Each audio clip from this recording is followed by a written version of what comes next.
You know, when I was your age, or heck, even 10 years ago, I pictured my golden years as a time of freedom. Maybe sipping coffee on my porch watching the grandkids play, or tinkering in the garden until the sun went down. But here I am, at 82, staring at these sterile white walls, listening to the endless beeps of machines and the muffled cries down the hall. I regret every single day I spent convincing myself that moving into this nursing home was the right choice. If you're thinking about it for yourself or a loved one, stop right there. Let me tell you why, straight from the horse's mouth, before it's too late. Hello, friends. My name is Eleanor, Ellie to those who know me best. I'm 82 years young, or at least that's what I tell myself on good days. Born in 1943, right in the thick of World War II. I've seen a lot in my lifetime. The moon landing, fall of the Berlin Wall, the rise of the internet. I raised 3 kids, buried a husband after 50 years of marriage, and built a cozy little home in the suburbs where every room held a memory. But about 5 years ago, after a nasty fall that left me with a bum hip, my family and I decided it was time for assisted living. Sounds fancy, doesn't it?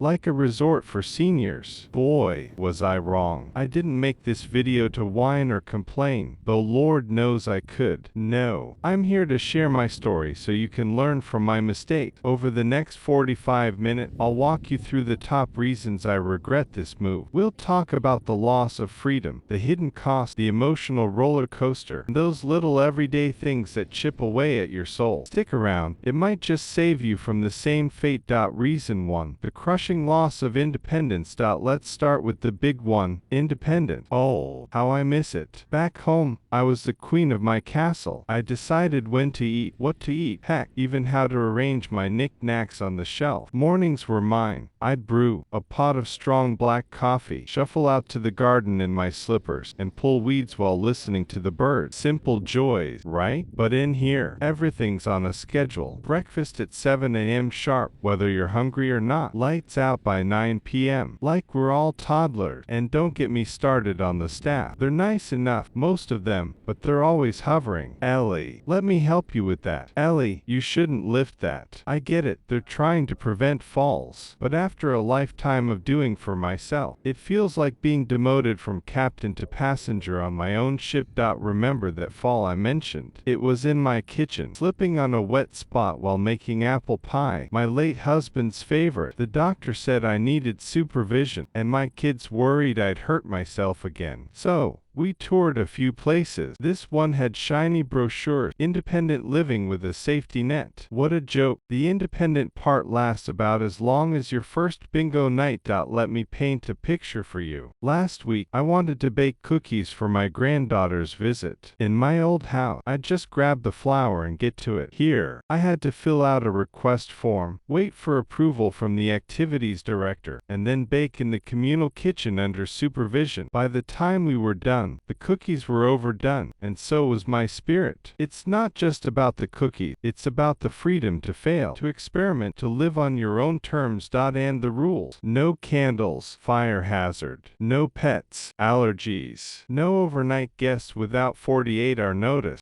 I used to host family dinners every Sunday. Now, visits are squeezed into visiting hours, and everyone leaves smelling like antiseptic. Studies show, wait, I looked this up with help from my tech-savvy grandson, that over 60% of nursing home residents report feeling a loss of control over their lives. I believe it. It's like being in a well-meaning prison. If you're watching this and you're fiercely independent like me, think twice. Home modifications. In home care, there are options that let you keep your throne. Reason 2. The hidden financial trap. Now, let's talk money, because nobody warns you about the real cost. When we signed the papers, the monthly fee seemed reasonable, about $4,000 for room, board, and basic care. All-inclusive, they said.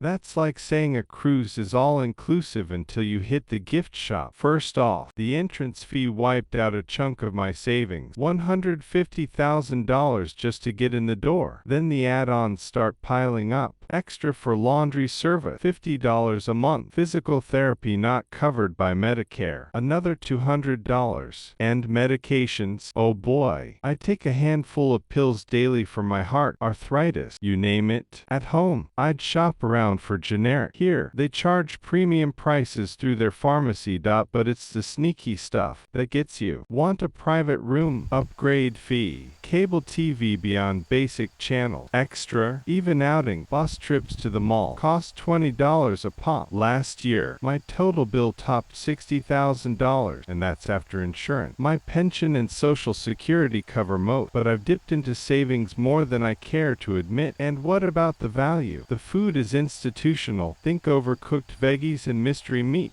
Activity, bingo, craft, and the occasional movie night. I could do all that at home for free with Netflix and Friends. Plus, if your health declines, they bump you to skilled nursing, which jacks up the price even more. I regret not exploring alternatives sooner. Home equity loan, reverse mortgages, or even senior co-housing communities could have kept me independent without breaking the bank. According to a RP, the average nursing home stay costs over $100,000 a year in some states. Folks, do the math before you sign. One story. My neighbor here, Frank, sold his house to afford this place. Now he's out of money and facing Medicaid, which means sharing a room with a stranger. Heartbreaking. Don't let that be you. This one's tough to talk about. The emotional side. Moving here felt like saying goodbye to my old life. Packing up my home was like burying pieces of my soul. That rocking chair where I nursed my baby, gone to storage. The photo album, stacked in a closet because there's no space.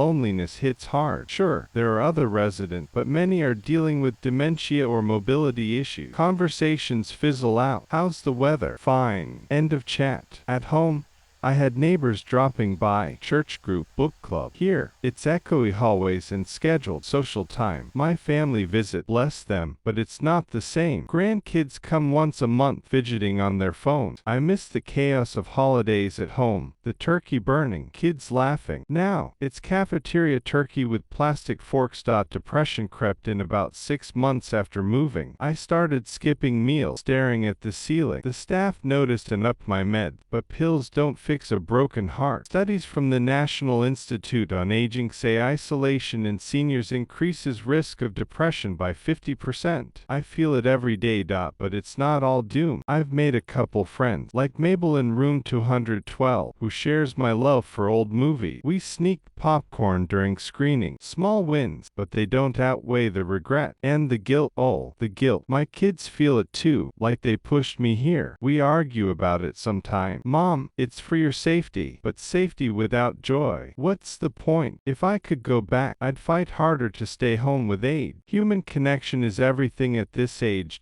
Reason for quality of care issues.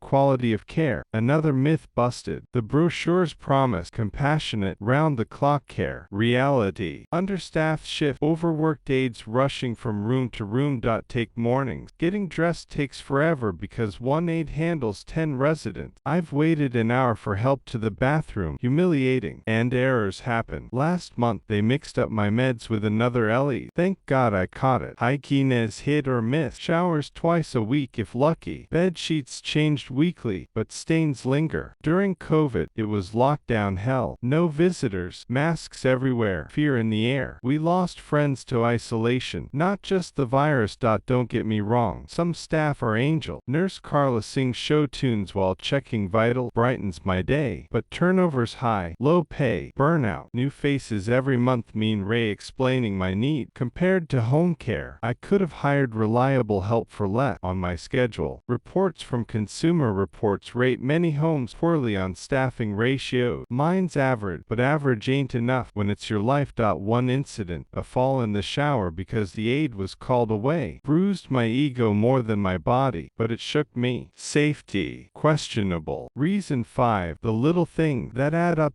The little things that grind you. No more midnight snacks from your fridge. Vending machine only, if you can hobble there. Privacy. Thin walls mean hearing neighbors' TV blaring westerns at 2 a.m. Customization gone. My room's a bed, chair, tiny bathroom. No painting walls. My favorite blue. Holidays feel scripted. Forced cheer with paper turkeys. And the bureaucracy. Forms for everything. Want to leave for a doctor's appointment? Sign out. Get approval. Feels like parole. Sensory overload. Constant announcements over speakers. Smells of bleach and boiled cabbage. At home, it was fresh air and lavender from my garden. These accumulate, turning regret into resentment. I dream of my old house nightly.